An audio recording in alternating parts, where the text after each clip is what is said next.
వార్త ప్రకటించడం అయిపోయింది. తన పని ముగిసిపోయింది.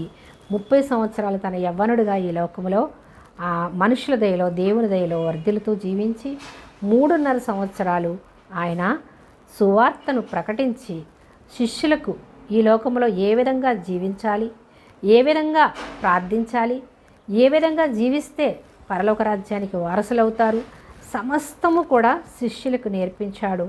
అనేక మందికి స్వస్థతలు ఇచ్చాడు. అనేక మంది చనిపోయిన వారిని కూడా ఆయన బ్రతికించాడు. తనకి చేయవలసినటువంటి పని ముగిసిపోయింది. తన పిల్లలు అనగా శిష్యులు చేయవలసినటువంటి పని ఇక ప్రారంభించబడుతుంది. కాబట్టి ఆయన చివరిగా వాళ్ళకి బోధిస్తున్నాడు. ప్రేమను ఎలా చూపించాలి, ప్రేమించండి అని చెప్పి ఆయన ప్రేమను చూపిస్తాడు. ఆయన పాదాలు కడిగి ఆయన శిష్యులందరికీ ఆయన పాదాలు కడుగుతాడు 13వ అధ్యాయంలో.